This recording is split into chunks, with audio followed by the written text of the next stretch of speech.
This session is being recorded. Welcome to everyone joining us today for today's Lunch and Learn. Today we are being joined by John Malloy from Practice Protect. So thank you very much, John, for joining us. I'll just briefly touch on what Practice Protect does, and then I'll hand over to you. Practice Protect is the #1 accounting and bookkeeping specific cybersecurity platform that makes it quick and easy to secure and control client data wherever your people work. So I'll hand over to you, John, if you want to take control of the screen, control of the presentation, and I will drop out. Yeah, awesome. Thank you. Great. Well, thanks for that, Heather, and thanks again for putting this on and inviting us to take part in this. Awesome.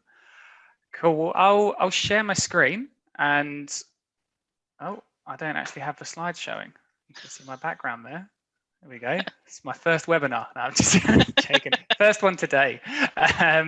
But yeah, so yeah, thanks everyone for jumping on. So I just wanted to start off by letting you all know a little bit about us, who we are, and then obviously, I'll jump into what we do. So I'll just share some information around how we help, and then I'll jump into the platform. As well as I'm running through things, like if you've got any questions, take yourself off mute, don't be afraid to, interrupt me, ask for questions there, or, drop them in the chat box, just whatever works for you. But yeah, just wanted to start off to let you know a little bit about us as a company, the journey that we've been on and, where we're currently at. So with Practice Protect, what we do is, cybersecurity for accountants. So working specifically with accounting firms, helping you to secure, your access to your sensitive data. And I just wanted to share a bit about the journey we've been on as a company, because we've been around for a while now, and there's two different sides to the business. So there's another side to the business, which is Fresh Method, and that's IT support for accountants. And that's been around for longer. So just, how it started off is with Fresh Method, we started as a traditional services provider back in 2005. And back then, we're working across all different industries, just different small businesses in Brisbane. And then in 2013, we really changed and rebooted our plan, and we started working specifically with accountants and bookkeepers. And yeah, we just started working with them because we saw the shift to the cloud, and we did want to be working with businesses which were moving to the cloud and using more technology like that. And then through working with accountants and bookkeepers specifically, we saw that there was a huge need for a cybersecurity solution. So that's when we launched Practice Protect back in 2017. And since then, we've really gone from strength to strength with that. So across Practice Protect and Fresh Method, we're supporting over 13,000 accountants across both sides of the business. Also, Ken, I know you've jumped on from the US, from Utah. We do have, lots of firms we're working with in the US as well. So probably the majority of our clients are based in Australia, but, we've got lots of firms in the US, and that's where we're seeing a lot of growth at the moment. We work with firms there, and we've got full support for our US clients as well. Awesome. So that's a little bit about us, and, really the problem that we solve and how we help is with helping firms to reduce their cybersecurity risk, because cybersecurity is such a hot topic. Very rarely a day goes past where there's not another cybersecurity story in the news, and we're just hearing about these breaches happening all the time. So I thought a good place to start is just by taking a look at the stats, so that we know, where we're currently at with it. And looking at the stats, the Australian Cybersecurity Centre, last year they received just under 60,000 reports, which calculates at 164 per day, or one every 10 minutes. I knew I was talking to accountants and bookkeepers, so I thought a breakdown of the numbers there would go down well. Also, it does, have a cost. So, cybercrime then, cost the Australian economy $634 million last year. But what's really interesting, and I guess, how we help and come about it, is if you dip the headlights and just look at how this is happening and where this is happening. That's really the most significant part. Because significantly, the smaller businesses aren't the businesses that make the headlines, but they do disproportionately make up the majority of the businesses which are, hit. So businesses with fewer than 20 staff make up nearly 60% of all of the reported losses that we're seeing. And as well, it's interesting to see how this is happening, because the vast majority of breaches are due to compromised passwords and due to human error. Okay, so 81% of data breaches are due to that. And that's really, where we step in and where we help. Okay, because, like I said, we launched this because we saw there was a need for it, and we saw that's where firms and where small businesses are falling victim. It's around, human error, around the passwords. So, really that's what Practice Protect does. And just really to summarize exactly what we do, is on the screen here. So you've got, the two sides. So you've got one side, which would be, a business without Practice Protect, and on the right, you've got Practice Protect there. So, just to break this down, so on the left here is how lots of businesses who, well, before they start working with us are set up. And that's where, the business owners and all of the team members have got access to multiple passwords to access all of their applications. And that's, from anywhere, and it's without any company control as well. So it's really down to the individuals around how they manage their access. Okay, now, obviously, with accountants and with the shift to the cloud, that means then that there's a huge amount of data online, and also there's a lot of different identities online as well. So you're not just coming in, logging onto one server and then managing everything from there. The firms that we work with, some of the list of applications we get are crazy, 50 plus applications that they've got. So obviously you want to have a way of managing them. Because the risk on the left here is that, if it's left up to individual team members, people will generally do what's easiest for them. Okay, and people will be left to their own, password habits. Okay, what we see is that when people are managing their own passwords, usually what they'll do is they'll have like two classifications for it. Okay, so they'll have one like really secure password that they'd use for their own personal banking, all of their own, personal secure, applications. And then they'd have another one that they'd use for everything else. And generally, we were seeing that the work one was put in that second category. So it was being linked up to other accounts. Also, you then have a risk of just passwords not being stored in secure locations. So team members storing passwords in sticky notes, documents, writing them down, Excel spreadsheets. Okay, so really the idea with Practice Protect and kind of the core of our application is about moving firms away from this scenario here on the left, where you've got all of these different access, and passwords to manage, and moving firms to this section here on the right. So where you and your team members just have one single password to access all of your applications, but really importantly with that, it's with company control. Okay, so the idea is for, owners, team members, everyone in the business, just as one login. So they come in, log into Practice Protect, and then from there, you can access all of your different applications. Okay, so I'll run through how this works in a second, but just before I bring up the demo to show you how this looks practically, does anyone have any questions at all on what I've covered there? No? Okay, perfect. So I'll keep moving forward. So here on the screen now is the Practice Protect login screen. Okay, and what we do is we make this specific to each of the firm. So you'd have your firm name there. So you can see my one's Contoso Accountants, which is our demo portal, but obviously you'd have one set up for your own individual firm. And then the idea is that I come in and log in here, and I just need to put in my details. And this is always where I need to concentrate the hardest during the presentation. I was saying to Heather earlier, it usually takes me a couple of goes. Anyway, you come in and you log in here. Now, the first step of security that we have is firstly having two-factor authentication switched on, and we make 2FA mandatory for all of our clients. Okay, so you can see here, I've got the authentication method security question. Most of our firms wouldn't have that. They'd have the authentication code on their phone. Just as this demo account shared with a few different people, we've got that security question there. Okay, but the idea then is, obviously I've put in all of my details, and then Practice Protect is logging me in.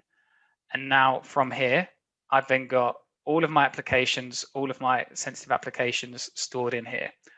Okay, so you can see we've broken it down by different categories, but the idea is that you and your team members, you don't need to know what those passwords are. It's all managed through here. So say if I click on 0 as the example, what Practice Protect has done is it's stored my username and password, and then it takes me through to 0 automatically here. Okay, so one of the key areas where we help with our firms is to make sure that when they come on board, we get all this set up and everything's set up secure from the start.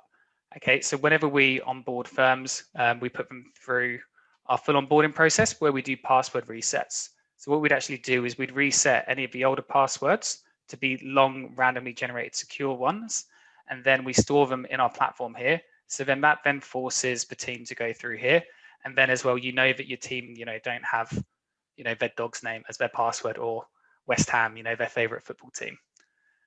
Okay, so yeah, the idea is then you've got all of the access in here. Now, as well, you can see here that I've got my Practice Protect, my apps, broken down into different categories because we categorize the apps in which we can help firms. So these ones here are just the ones where they're my own individual login. So where I've got my own Xero account or where I've got my own account kit, BGL, whatever it is. But we also have some firms that have shared applications. Okay, so we can have these stored in Practice Protect. So say if you have a shared MailChimp for your marketing or a shared DocuSign account, that can be sat in Practice Protect. So obviously the benefit with this is that your team members can log into those shared accounts, but they don't know what the passwords are. So then say if one of your team members does leave, then you wouldn't need to go back and reset the passwords for all of your shared accounts. You just know once you remove the Practice Protect access, they wouldn't be able to log into that. Okay, working quite similarly to shared apps, you've also got client applications as well.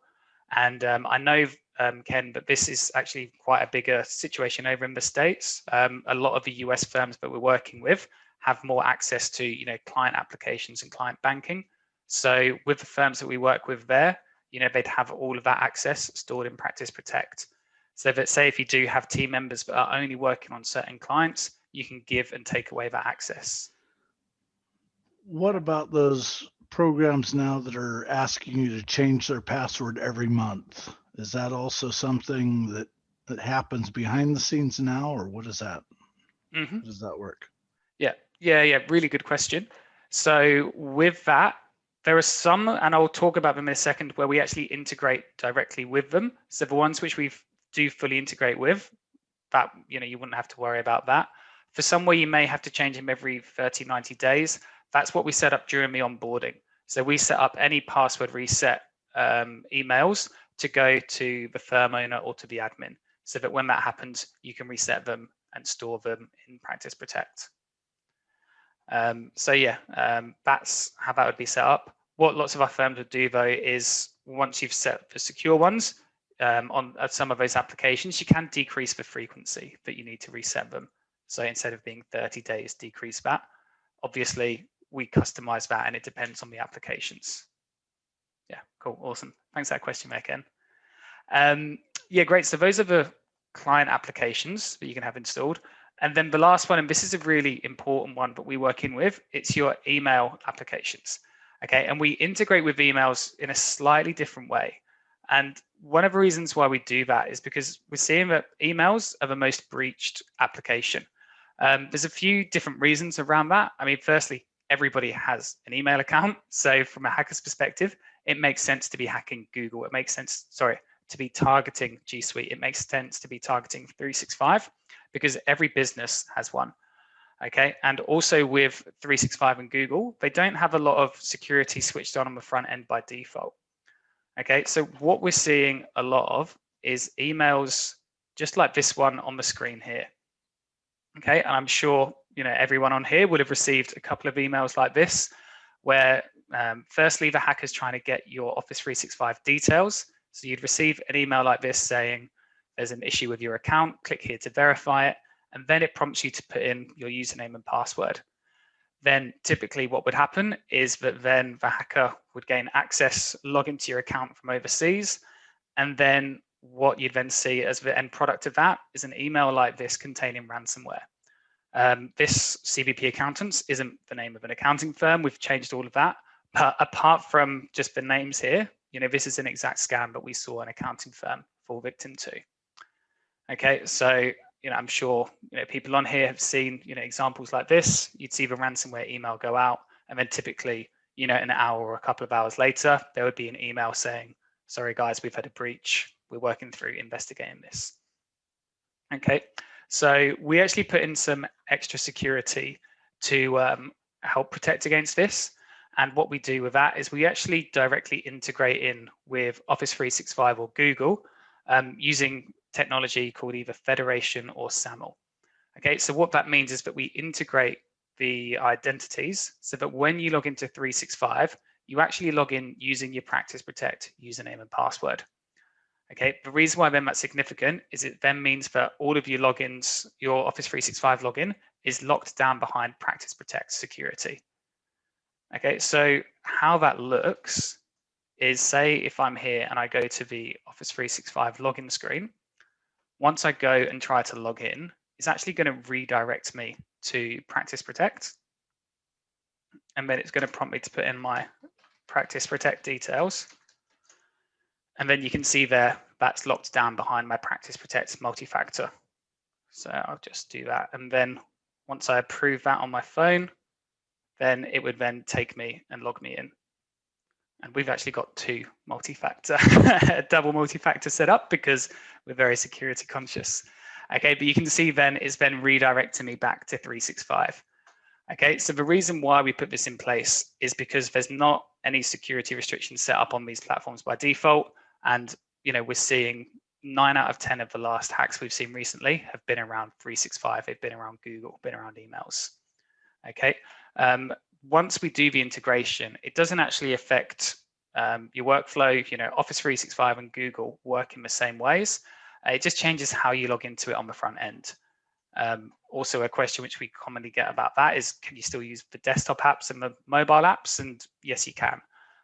I was showing you logging in just online because, you know, I was logging in new there, but it works the same on your Outlook. All that would happen is after we do the initial integration, you're logged out, and then you're prompted to log back in again with your Practice Protect ID. Cool, awesome.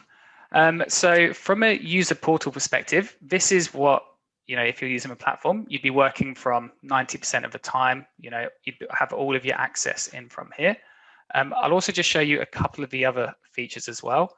So all of our clients have an activity log. So this is it for the individual user. So you can see here that I logged in at 12:11 and I then launched 0. And you can see a map of the world, you know, showing where I logged on from. And you can zoom in and it would show the logins down to where the IP address is registered. Okay, so you can see logging on from Brisbane there. Awesome. And then also we've got the mobile app. So you can see here, this was previously linked up with this mobile phone. So you can have the mobile app downloaded, and I'll just quickly show it to you on my phone here. And then from the app, you can then use it to access some of your applications. So that's mine there, if you can see it on my camera. Awesome. But that's everything from the user portal side. And really, you know, the idea with it is that we've done all of the hard yards with setting it up so that all of your access is through here. So I'll jump over to the admin portal now, and I'll just walk you through some of the security settings which you can have set up here. Okay, so the first thing you see when you move over to the admin side is the dashboard. And this there's a couple of different dashboards which would show you if there's been, you know, any intrusion attempts or how it's being used. So you can see here, this is fairly common. Ryan likes to forget his password. So it's showing up here as a failed login attempt. Okay, so if it was suspicious though, you could actually click in on it and you could then lock the accounts out from there. But I can see with this one, like I know Ryan, I know he's based in Brisbane. I know that he's terrible at spelling. So, you know, I'm not going to be worried about that one. I'm going to have to say sorry to Ryan after this. And there's a few other different dashboards as well. So you've got the general overview one here. So you can see this is showing like how many users you've got of a firm and showing, you know, where your logins are coming from globally. So we've got our support team in the Philippines, so I can see them logging on from there. Awesome. Then one of the key areas we really help is with the security restrictions we put around logging in. So these are some of the core ones which we set up for our firms. So the most restrictive you can get is to lock people down to individual IP addresses. So you can set up Practice Protect so that you can only log in from authorized IPs. So that would mean, say, if you only want your team members logging in from one office location, you can lock them down to that. So we have that, and we set that up quite frequently for firms where their team members, they've got team who are offshore and they want to lock them down to the offshore provider's office. Or if some of the firms we work with are using a remote server and they only want people to be logging in from that server, we can lock down to that. But typically what lots of our clients have set up, and the actual security that we use, is to have it locked down to a specific country. So we've got it set up, and lots of our clients do, where you're locked down to just your country of residence.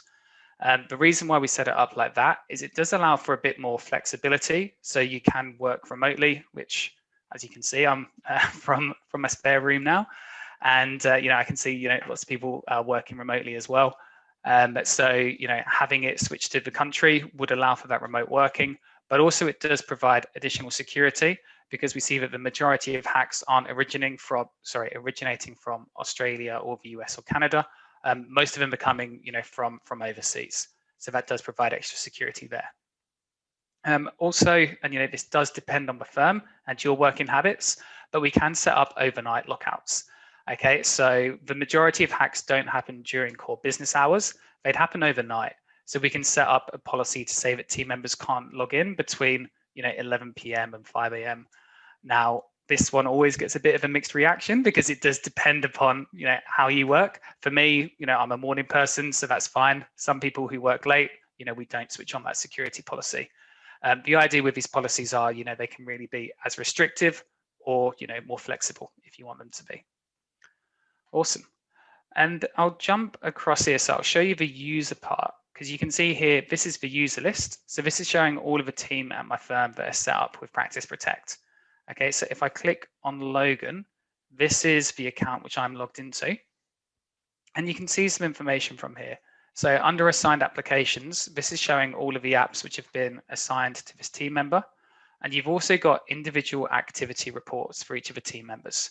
So earlier when I showed you activity, that was just my personal one. But from this view, you can view activity for all of your team members. Okay, and as well with that, it is down to the IP address. So you can see, who's accessing your applications, at what time and from where as well. So this is quite useful and significant from a couple of different perspectives. Firstly, if you do have any shared applications, you can see then who's logged into those shared applications. Obviously, this doesn't happen often, and it's very in a worst case scenario, but there was an incident just over a year ago where there was some suspicious activity in a shared application, and we were able to use the activity log to find out who was logged into that shared app at the time of that activity. As well, there was also an incident where not an accounting firm we worked with, but one of their clients had a breach, and the client then went to the firm and said, how can you prove that the breach didn't come from you, as you have access to this? And the firm were able to use our activity reports to show that nobody was even logged into Practice Protect at the time. So nobody was accessing their applications. Okay, so the idea with the activity log, it's not something which firms check daily, but it's there, in case you do need it. And we would help you with running those reports. Awesome. And then as well, one other key feature which firms do like is, with offboarding team members. So with Practice Protect, you can hit locked, and then immediately that takes away all access. Okay, so once it's locked, they're not able to log into Practice Protect. And then because all of the passwords and everything is stored inside our application, it means that then they can't access anything. So you can do that immediately. Okay, and this also works for some of our firms that are working with contractors or part-timers or people who are only working from time to time. Sorry, I said time a lot then. So because if your contractors stop working for you guys for a month or so, you can lock their account, and then once they start working for you again, just hit unlocked, and then they've got that access back. Okay, so really just helping streamline that offboarding process. When it comes to onboarding team members as well, we use roles to try to make it easier to onboard new team members. So you can set up roles, and if they get attached to this role, then they'd get access to everything in that. So for instance, I've got a role here for bookkeeping team. So say if I have someone new join this team, I can just add them to that role, and then they'd get all of these applications by default. Okay, so the idea is when you've got new team members started, you wouldn't have to build everything from scratch. You can use these roles as templates to make it easier to set up access. Awesome, great. And then those are most of my main points. I guess just one thing to talk about is the kind of applications that we integrate with. So we do only work, with accountants and bookkeepers, financial services, and so that means that we have pretty much all of the applications already built in. There's, as long as we work with basically anything if it's cloud-based or browser-based. So if you're logging onto it online, if you're using a username and password, then we'd be able to integrate in with it and set it up in Practice Protect. The only applications that we say wouldn't integrate with are ones which are using your desktop applications. So in Australia, firms still using MyOBAO, they'd be accessing obviously that on their desktop. Practice Protect is something they'd be using for all of their browser-based apps. Awesome, cool. And that's Practice Protect in what felt like one breath. I hope I wasn't mumbling too much at points then. Thank you so much for that, John. You can breathe and have a glass of water if you need to now.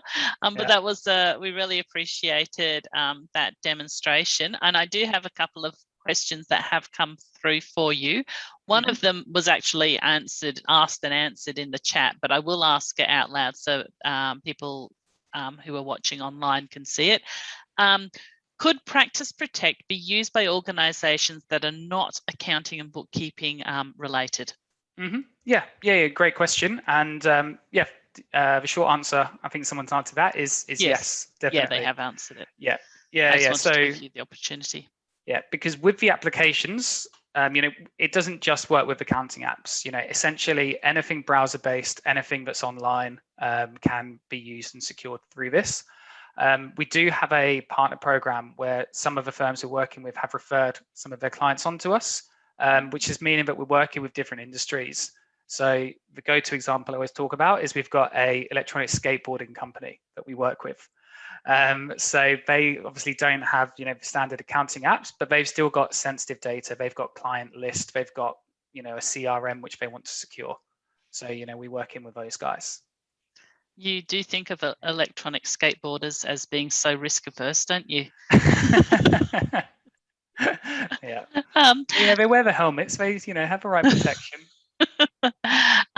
Does anyone have any questions? You're welcome to pop them in the chat area or jump online and actually ask John while we have him here.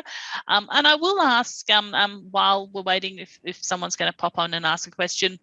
When you were showing the area with the multiple apps, I did notice that the Receipt Bank app hadn't updated to its new profile name. Is that because you choose the profile, or it automates, or it just hasn't populated yet? That's something which I haven't updated on this, so I'll take that as an action point to update.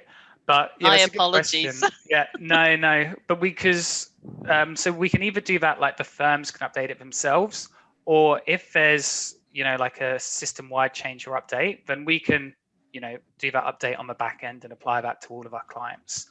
So recently there was an update with like just the Xero login. It was just something on the back end which was changing it. So because 99% of our clients use Xero, we were able to roll out that fix prior to it happening. So yeah, that's excellent. Such a massive time saver, and fiddling around with passwords is so important, but it's such a waste of time. So being able to have you doing this is great. Nicole, you asked a question. Do you want to jump on and ask it? We're an existing user, and I'm wondering, what are you building next? What improvements can we get excited about and look forward to? I'm going to tell you the one I want. Yeah. Frequently used at the top. That wastes too much real estate for me. I don't want it. I need it in the order that it's always in, and that changes, and I can't cope with change. So I'm looking forward to that being removed. I'm sure you're working on it right now. Yeah, I know what you mean. Yeah, because there's not the option of removing that. We're looking at that. I think really the big thing for us is more direct integrations with other applications and with other accounting apps. So earlier I spoke about and I showed the integration with 365. We've got that with some other accounting applications, and we're working on it with more. So Recently, we've completed that work with FuseWorks, so you can do the single sign-on with them. We've also completed it with Anature. A couple of other apps we work with on that are BGL. They completed that last year. So that's really going to be a big part for us, is actually, integrating more with the ecosystem apps. So that's a big piece around the software side. One other area where there are going to be some updates, and I didn't actually cover this off, but is the other part of what we do, which is around the team training and the policy documents. Because all of our clients, we don't just do the security portal, we also provide monthly cybersecurity training, and we also provide some compliance policy documents. We have recently updated how the training format is. So before it was just one standard webinar, which we did, but now we're covering off different modules. And that's really something which I do want to experiment with, and want to keep on providing more value around the training piece. Because like I touched on earlier, the biggest risk is passwords, but also human error. If we're looking at phishing scams, if we're looking at ransomware, fake payroll scams, everything needs human interaction for it to actually take effect. So that's an area where I do really want to build out what we're doing around on the training side. Yeah. Thank you for that, John. Michelle Grisdale, you had a question. Are you still there? Would you like to jump on and ask your question? You may have answered this before I could get into the video, but I know you usually offer for practices. Do you have an offering for sole practitioners? Mm-hmm. Yeah, so good question. So with our setup, and I should have mentioned this earlier, so with our setup, we do have like a minimum of 5 users, and that's how that is. So the reason for that is that, obviously as a business, that's the number that we've got there. We do have a number of sole practitioners that do use Practice Protect, but there is that minimum starter pack there. Yeah. Okay, thank you. Thank you, Michelle. Scott K, you've asked a question. Do you want to jump online and ask and ask the question? Hey, there you are, Scott. Great. It was such a long question. I didn't think I could answer it. Ask it. No, you go for it.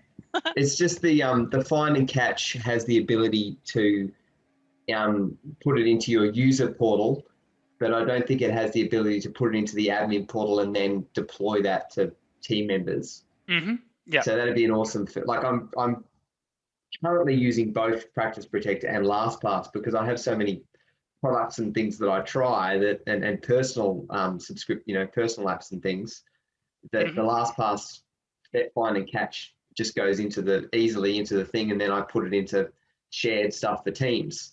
And so I love the same for Practice Protect that has all the better security features and all the better bells and whistles. Mm-hmm. Yeah, sure. Yeah, really good question there, Scott. And because I haven't actually shown the find and catch, so I'll just show it so that everyone kind of sees what we're looking at. And then there is another feature which I'll show you after, Scott, which would help with that. But just to start off with, so land and catch is what we use just to add in any of the applications which may not already be in Practice Protect. So what I'll do, and basically it works in a similar way to Google Chrome saving your passwords. So say if you go somewhere and it's not already in Chrome, Chrome will pop up to say, hey, do you want us to save this for you? So we've got a feature which is similar to that. So you can see here, there's LinkedIn, but this LinkedIn isn't linked up with my account. There's no details there. So what I'll do is I'll just show you logging into LinkedIn and how that would work. So if I go to sign in here, also everyone, feel free to add me on LinkedIn. But now that I've logged in here, Practice Protect will pop up in the corner of the screen. Unless someone's changed the policy settings. Yep. So you can see, sorry, I think my internet's being a little bit slow there. So it's just going to pop up. And then I've just said yes. So what it's done now is it's added to my Practice Protect. So you could see before that wasn't there, but now that's been added in. So lots of our firms use this for convenience. So because you've already got all of your core applications that you've set up here, and then you can use that land and catch feature to add in some additional ones. Okay, but Scott, your question is that when it gets added in, this only goes into your individual profile. It's not then, you're not able to share it with the rest of the firm. And that's correct. And it is something we are looking at around that. There is another feature you could use, which does have similar functionality, which would be easy to do. And I'll just go to Zoom to show you that. So what you can do is you can actually use the browser extension to capture the details and set it up. I'm not sure if you used the app capture before, Scott. Is that little blue icon yours that's jumped in the email box? Yeah, so that's the blue icon there. But what there is, and this feature at the moment, it is only available in Firefox. We're working to make it available in other browsers. But what you can do is, if I click on the browse on the extension there, and then if I go to Settings, Advanced, and then if I go Capture, Practice Protect is going to capture the details here. So then if I go Next, there's not a corporate ID, so I don't need to do that. So I'm just going to go No. And then it's asking me to set this up. So I'll just go Zoom Video, Lunch and Learn. Yep. And then when I finish that, from here, I can choose to add it to the user or the admin portal. Cool. So then, yeah, I'm going to add that one to the admin portal. And now if I jump back here and hit refresh. Thanks, John. Like that is, because they also have how to do it on the website, but it's 27 steps. Yeah. So that's much easier than the 27 steps. Yeah. And also it is easy enough to add an existing app. You know, you guys have got the templates for apps like LinkedIn and whatever in there. So you just go in web apps and add an app and then add in LinkedIn, and you know that's easy. And then you can map it with the one for all, or each user put their own in. Yeah, so that's easy. It's just when you've got a lot of other types of apps, you know, like social media apps and stuff. Yeah. Well, this is the easiest way of doing it. So doing that capture, like I said, it is just in Firefox. I'll double check. I think we should have a video on the website about how to do that, but I'll double check that. I'm sure you do. It's just I don't usually use Firefox, but that was pretty easy, and I think I'm just gonna, you know, that would be easy to just do a few of them. And do you guys do? I can't remember whether you do a you know, bulk import. You know, like if I send you a data dump with 30 apps and usernames and passwords. Yes, so we're working on that at the moment. So what we can do at the moment is we can do the import of, if you send us for 30 lists without the username and password, we can just build that in there for you, no problem. Oh. One thing which we are working on, and this isn't yet available, is so that we can actually import the username and passwords and put them into the portal as well.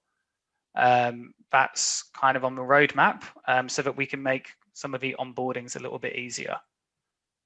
Yeah.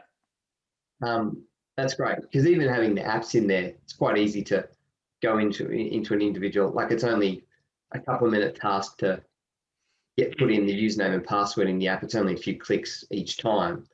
Yeah. You know, like let's say I've got 200 apps, you know, that still would only take 2 hours for me to add all the username and passwords. It's not that hard if I've got a list next to me and do one at a time. Yeah. It'll be 45 minutes to work. So that's great. You can add all the apps in. So I'll definitely take you up on that one. Yeah, definitely. Yeah, because you can, I'm pretty sure, because if you're using LastPass, you could export that list. So, you know, the app name. Yeah, LastPass allows you to export a full list with all URLs, usernames, and passwords. Yeah.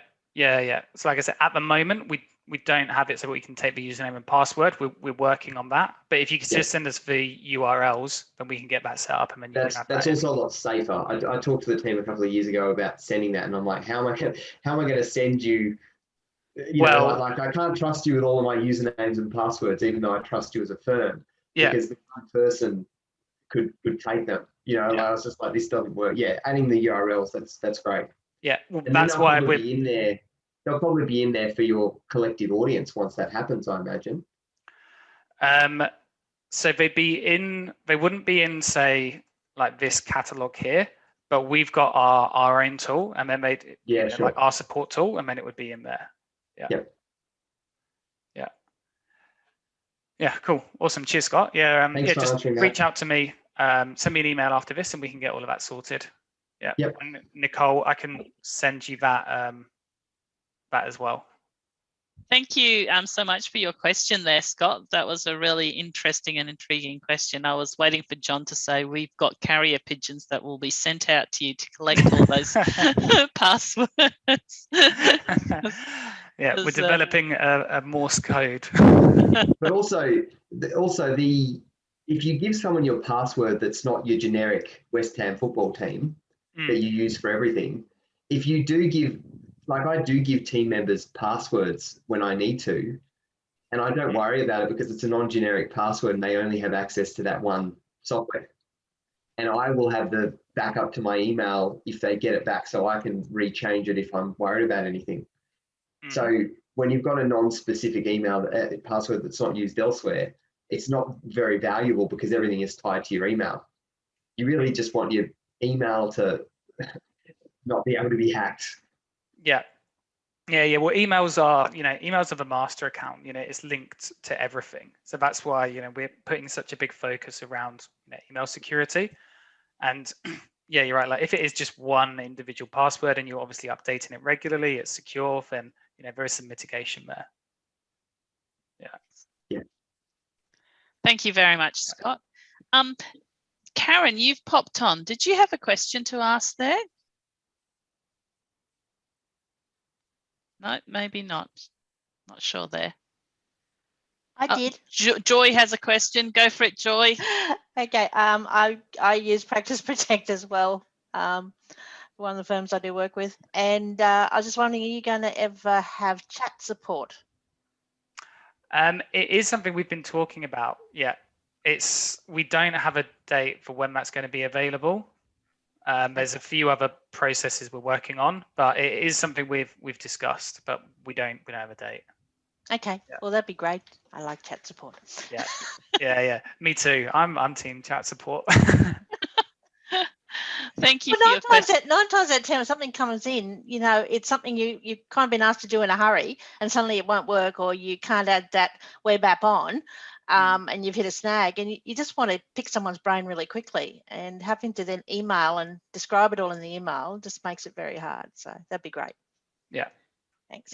Yeah, awesome. Yeah, and just for people, just to kind of share a bit around that, just for other people on webinars. So with our support team, we provide full support. So Australian hours, US hours, and we don't have chat support at the moment. Something we're looking at, but we've got our phone line, so our firms can give us a call, send us an email, or we've got like our online support website where there's some guides, and also you can log a ticket there.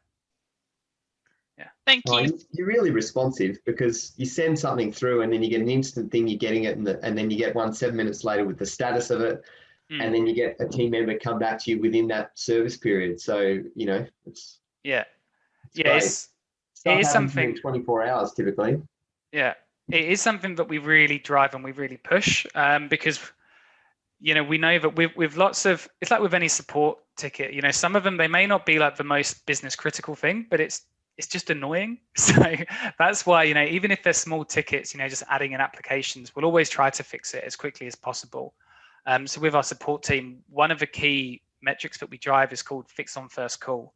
And that's the amount of tickets that we resolve, like either on the first phone call, or we resolve it in that first hour if it was logged via an email or online. And I think last month it was about 50% of tickets we were resolving on that first call. So something we do really, really try to push. Yeah. Cheers for that, Scott. Thank you, Scott, and thank you, Joy. And we do have a question in the chat area that I will ask. Deb, you are welcome to jump on and ask it, but I will ask it. Do you have this available for MYOB Account Right Plus Australia version 2021.2.1? As I have a number of clients on this that do not want MYOB Essentials. Yes, so with MYOB, MYOB, it depends. So the short answer is that MYOB AR we can have that set up in here, and it can be one of the links that you click through. That works fine. With MYOB, it's one of the ones where we usually, though, wouldn't restrict the password from the team member, because you may need to log onto it on your desktop. So if you're using like MyOBAR or logging onto it on your desktop, that password is the same one as you'd be using for the browser one. So with Practice Protect, you can have it set up and in there, so you can click through and log into MyOBAR, but it's typically not one that you'd restrict or control from your other team members. Yeah. Thank you. There, Deborah. Yeah, hopefully that makes sense, Deb. If you have any other questions, I think you'll message Nicole and we'll pass it on to each other.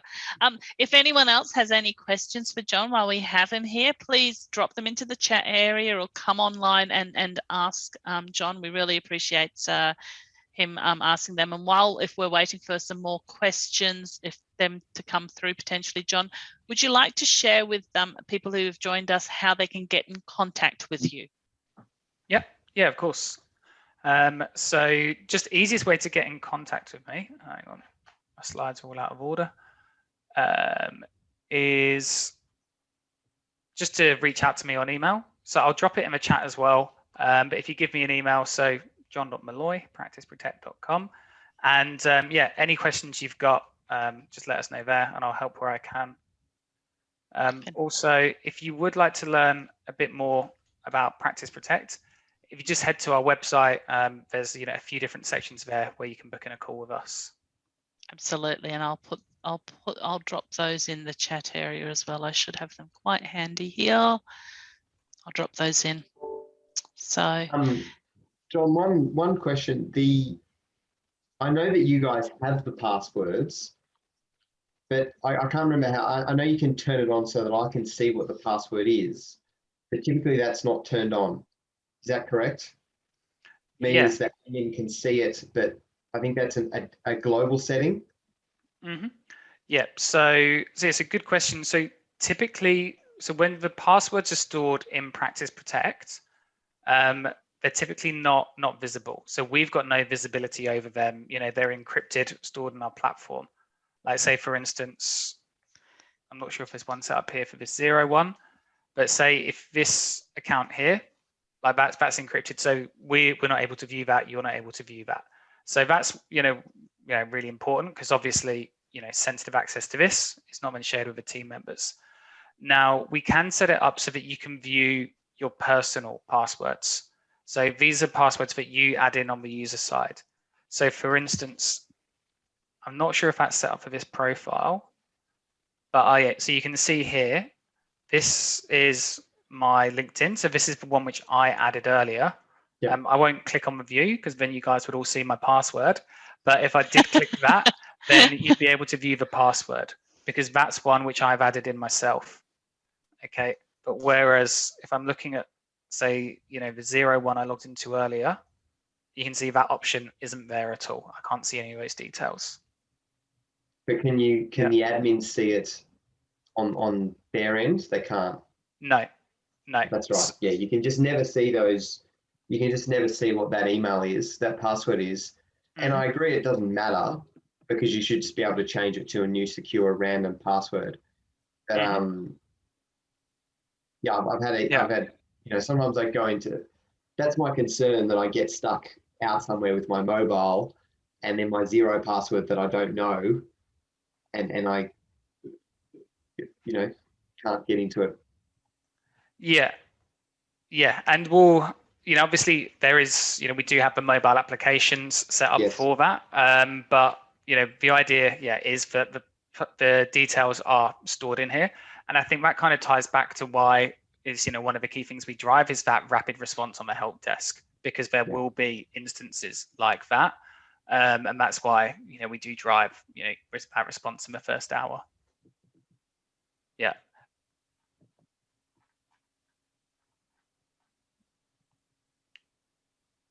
Oh, Heather, I think you're on mute there. Thank you for that. Doesn't look like any other questions have come through. If there's anyone else who wants to jump on and ask a question, please interrupt me.